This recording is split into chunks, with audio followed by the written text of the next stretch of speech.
안녕하세요, 김호준입니다. 오늘 이라크의 쿠르드 자치정부가 분리독립 투표를 실시합니다. 소수 자치민족의 독립을 달가워할 중앙정부가 있을 리 없는 데다 유전지대가 투표지역에 포함돼 분리시 경제적 손실까지 막대한 이라크 중앙정부는 군사 행동까지 거론하며 반대합니다.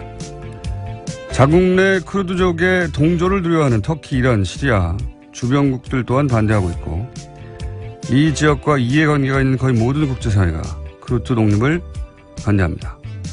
쿠르드족이 이라크 중앙정부 및 주변 국가 갈등으로 영내 긴장을 고조시키는 것은 IS 소탕에 악영향을 끼친다는 것이 그 논리입니다. 참 뻔뻔합니다. 분리독립을 약속하며 이라크 전부터 IS 소탕 전까지 쿠르드를 최전선에 세웠던 나라들이 자신들의 이해가 걸리자 등을 돌리는 거죠. 자신들이 이기적인 만큼 역사적으로 수없는 대리전쟁으로 피값을 치러온 쿠르드 역시 스스로의 운명을 먼저 걱정할 권리가 있죠.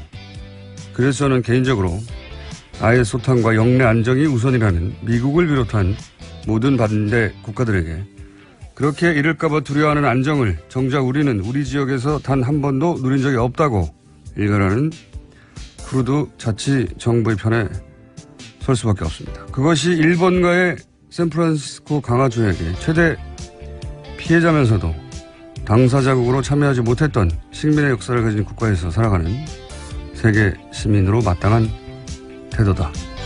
이런 생각이었습니다.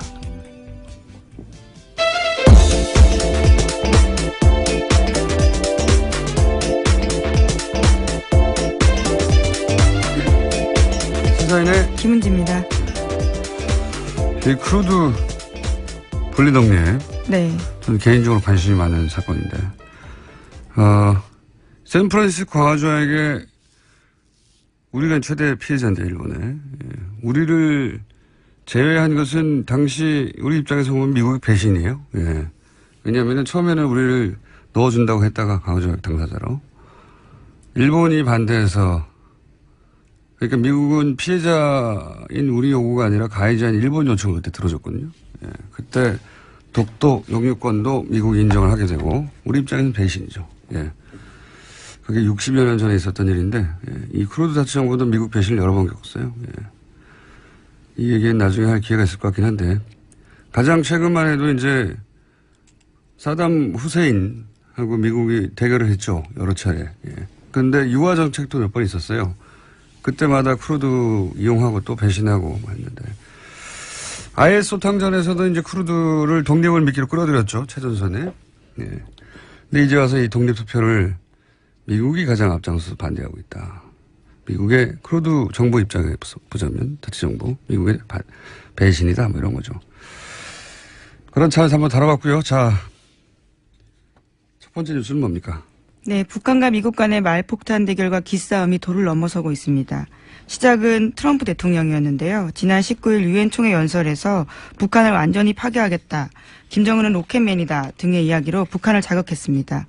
그러면서 시작되었는데 23일에는 북한 리용호 외무상이 유엔 총회 기조연설에서 트럼프 미국 대통령을 상대해서 트럼프 대통령은 정신 이상자, 거짓말의 왕초, 악의 대통령, 투정꾼 등의 표현을 표현했습니다. 그러자 또 트럼프 대통령은 자신의 트위터에다가 만약에 리용호 외무상이 리틀 로켓맨의 생각을 되짚은 것이라면 그들은 오래가지 못할 것이다 라고 썼습니다. 이 유엔 총회 연설에 이렇게 자극적인 문구를 트럼프 대통령이 연설에 포함하는 것을 참모들이 말렸다고 하죠. 참모들이 말렸고, 그런데 이제 본인이 집어넣은 것 같아요. 왜냐하면 전날까지도 참모들은 연설문에서 없었다고. 왜냐하면 이 연설을 하고 나서 비난을 엄청 받았거든요. 긴장감을 확 올리는 말이기 때문에요. 네. 당연히 그렇습니다. 미국 내에서도. 트럼프는 그러니까 백악관의 보좌 시스템을 이제 사실 깡그리 무시하고 있는 것이고, 예. 대신 트윗으로 그 모든 정치를 대신하고 있는 거죠. 이 대통령이 아니었고, 미국 대통령이 아니었고, 우리나라에서 이런 일이 있었으면 관종이라고 흔히 그렇게 지적질을 많이 당했겠죠. 예. 지금 현재 이 수준의 인사가 미국 대통령이 된 게 이제 세계적인 비극이고, 제가 보기에는, 또 한편으로는 미국의 수준인 거죠. 이 정도를 대통령으로 선정했으니까요. 근데 미국도 국민들은, 여기에 대해서 여론조사가 있던데 보니까 한 70%는 북한에 대한 선제 타격에 반대하는 걸로 나왔어요, 보니까. 네, 워싱턴 포스트와 ABC 뉴스가 23일에 발표한 여론조사인데 67%가 북한에 대한 선제 타격 반대한다라고 했고요. 미국이 군사적 공격을 가하면 동아시아에 더 큰 전쟁이 시작될 위험이 크다라는 답변도 70% 가까이 됐습니다. 뭐 정상적인 반응인데 대통령이 이 모양이니까요. 자, 이런 얘기를 주고받고 있습니다. 말폭탄을 주고받은 지 벌써 몇 개월째인데 양측의 소년이 되어가고 있습니다. 그런 상황입니다. 예, 이건 뭐 데자뷰예요. 몇 달 전부터 비슷한 얘기를 계속하고 있기 때문에. 자, 다음 뉴스는요. 네, 군 댓글 관련된 소식도 계속 전해드리고 있습니다. 군 댓글 공작에 이명박 전 대통령이 구체적인 지시를 내렸다라는 문건이 나왔는데요. 오늘 아침 한겨레 신문 보도입니다. 김관진 당시 국방부 장관이 친필 서명한 A4 한 장짜리 문건인데 제목이 사이버사령부 관련 BH 협조회의 결과입니다. 여기에 주요 내용으로 군무원 증편에 대한 이야기가 있는데 이것은 대통령 지시다라고 명시되어 있습니다. 또 대통령께서 두 차례 지시하신 사항임을 명문화 강조라면서 이명박 전 대통령의 지시임을 굵은 표시로 강조되어 있습니다. 이게 좀 문건으로 나왔다는 게 뭐 추정하거나 짐작하거나 그런 게 아니라 문건으로 대통령이 지시한 사항이다. 군무원 학대, 사이버 사령부의 군무원 학대인 거죠. 예, 댓글 공작을 하고 있는. 근데 이제 대통령 국방장관 정도의 임명에 개입하는 것이 군 장성도 아니고요. 영관급도 아니고요. 군도 아니고 군의 군무원을 확대하라는 지시를 두 차례나 했다는 것은 그 군무원들이 뭘 하는지 알고도 지시했다고 밖에 볼 수 없는 문서로 된 최초의 증거죠, 현재. 네, 여기 또 주요 이슈에는요, 대응하는 것들이 한미 FTA나 제주 해군기지, 탈북자 인권 유린 등이라고 쓰여 있습니다. 지시를 받았다는 것이고, 대통령이 직접 알고 있었다는 사이버 사령부의 활동 내역을, 그리고 더 늘려라, 부족하다. 그런 문건이 처음으로 나왔다는 거죠. 실제 이런 사이버 사령부에서는 작전이라고, 군이다 보니 작전이라고 한, 국정원에서는 공작이라고 했겠죠. 예. 작전이라고 한 그 결과치는 문서가 아니라 대면 보고를 했다고 하니까, 예. 자기들도 알고 있었다는 거죠. 이게 문서를 남기면 안 된다는 걸. 그런 문서가 나왔고요. 자, 다음 수는요. 네, 어버이연합의 추선희 사무총장이 검찰 조사를 받았는데요. 지난 21일에 피해자 신분으로 나갔습니다. 당시에 한 진술이 눈길을 끌고 있는데 2010년에서 2011년 경부고속도로 죽전휴게소에서 중소기업을 운영한다는 남성을 10번 정도 만나서 한 번에 최대 300만 원씩 후원금을 받았다라고 진술했다고 합니다. 국정원 직원인지 몰랐다는 주장이잖아요. 예. 예, 근데 바로 그 다음날 또 검찰에 가서는요. 다르게 이야기를 합니다. 당시에 문제의 남성이 국정원 심리전단의 댓글 책임자인 민병주 전 단장이었다라고 이야기했다고 합니다. 처음에 몰랐다고 했다가, 예. 그 민병주 전 단장이었다고 다음날 얘기한 것도 저는 뭐 사실이 아닐 거라고 보는 것이 1급입니다. 심리전단 단장이 국정원. 예. 국정원 심리전단이 확대되고 나서 1급으로 바뀌었거든요. 2급에서. 1급이 200만 원 들고 10번이나, 예. 죽전휴게소에 가가지고 본인이 국정원 단장인을 밝히지 않고 그냥 중소기업 하는 사람이라고 이럴 이유가 하나도 없어요. 굉장히 위험한 행동이죠. 네. 단장이 할 수 있는. 하나도 없습니다. 단장이 다루는 인력이나 자금의 사이즈가 얼마인데 직접 가서 국정원 단장이라고 말하고 이 일이 얼마나 중요한지를 말했다 하더라도 그걸 10번이나 할 이유가 있습니까? 이거 앞뒤가 안 맞아요. 또 휴게소에서 만나서 줬다라는 건데요. 이 정도 일이라면 돈만 전달해 주는 일이라면 더군다나 200만 원씩 누군가 시키면 되는 거고. 이제 국정원에서는 신분이 드러나고 여러 차례 오랫동안 수사를 받아왔고 했던 사람이 단장이다 보니까 단장으로 몰아주기를 하고 있는 게 아닌가. 이런 추정을 해봅니다. 예. 합리적으로 납득하지 않는 진술인 것 같고요. 다음 뉴스는요? 네, 또 이명박 정부의 국정원이 판사들의 개인정보를 관변 보수단체에 흘리는 방식으로 여론전을 펼쳤다라는 JTBC 보도도 있었습니다. 2009년 8월 달 일인데요. 자유주의 진보연합이 공개했던 우리법 연구의 회원 명단이 있습니다. 여기에는 이름과 고향, 사법연수원 기수, 근무처 등 일반인들이 알기 어려운 개인정보가 모두 포함되어 있었습니다. 이걸 보면 이제 무슨 생각이 드냐면, 문재인 정부 초기 인사 중에 안경환 후보, 예, 법무부 장관 후보의 40년 전 가정법원 판결문을 자유한국당의 중앙도 의원이 확보해서, 예, 그 판결문을 어떻게 확보했느냐, 이런 얘기가 나왔었죠.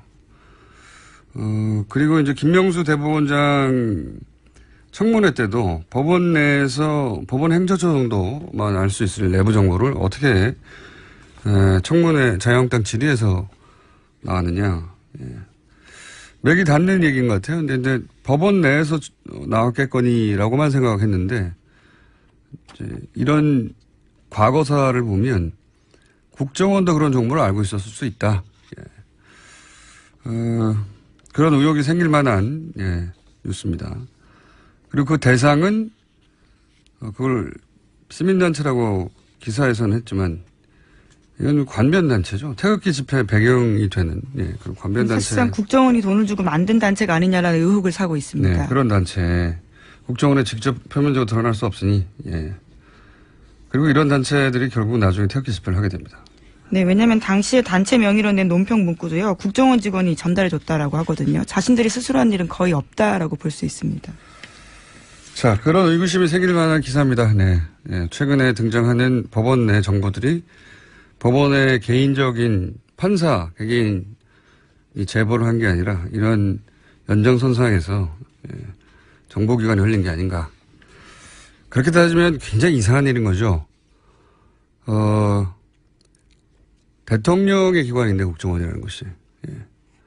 대통령이 바뀌었는데, 국정원장이 바뀌었는데, 거기로부터 만약에 정보가 야당으로 흘러갔다면 대단히 이상한 일이죠. 대단히. 아직 그 청와대 정도와 각 기관의 수상 정도만 바뀐 것이지 실제로 대통령의 기관인 국정원조차 제대로 장악되지 않았다. 현재까지는 그렇게 의심해 볼 만한, 추정해 볼 만한 뉴스입니다. 자, 오늘은 저희가 이 연속으로 인터뷰가 길어서 한두 가지 정도만 더 하면 끝날 것 같습니다. 시간이. 네, 자유한국당 정진석 의원의 발언이 논란이 되고 있습니다. 노무현 전 대통령이 부부싸움 후에 자살했다라는 이야기를 했기 때문인데요. 더불어민주당은 당 차원에서 공식 대응을 하겠다고 밝혔습니다. 논란이 큰데 노무현 전 대통령을 사실은 굉장히 반복적으로 지속적으로 때만 되면 모욕을 하거든요. 저는 의도적이라고 보는데 그렇게 해서 전설을 만들려고 하는 것도 있고 정치적인. 또 한편으로는 자기들이 뭔 짓을 했는지 자기들도 굉장히 잘 알아서 이게 두려워서 그런 것도 저는 있다고 봐요. 왜냐하면 국정원, 국세청, 뭐 검찰 사장기관에 그런 지시를 한 게 그들이잖아요. 지금 그들이라고 하는 정치 세력. 예. 당시 쇠고기 협상으로 이제 촛불 시위가 번지니까 잘못을 인정하는 대신에 자기들이 정치적 음모에 당했다라고 피해자로 스스로를 만들어냈거든요. 그 과정에서 그럼 음모를 주도한 악당이 있어야 되잖아요. 예. 그 악당 배역에 노무현 전 대통령을 공작을 통해서 강제 캐스팅을 한 거죠. 예. 아주 악랄한 정치 공작의 교과서적인 사례인데. 근데 그렇다고 그 공작을 인정해버리면 도덕적으로도 윤리적으로도 정치적으로도 법률적으로도 역사적으로도 단죄 대상이 되기 때문에 무슨 짓을 했는지 스스로 가장 잘 아는 자들이 가장 그걸 무서워하는 거죠. 필사적으로 노무현은 그런 일을 당해도 싼 인물, 실제 노무현이 문제가 있었기 때문에 그렇게 된 거라고 끊임없이 반복적으로 이야기하는 거죠. 그런 의미에서 저는 이 노무현 전 대통령에 대한 그쪽 세력의 모독, 반복되는, 지속되는, 계속해서 1년에 한 몇 번씩은 있어요. 보면 모독은 일종의 이제 무의식에 있는 죄책감, 공포 이걸 벗어나려고 하는 하찮은 영혼들의 자기 방어다. 예. 그렇기 때문에 이 타협 없는 소송이 아마도 앞으로 진행되지 않을까. 어차피 반성은 안 합니다. 그쪽은. 반성하면 죽는 줄 알아요. 자, 여기까지 하고요. 오늘은 일찍 끝내야 되겠습니다. 네. 시사인의 김은지였습니다. 감사합니다.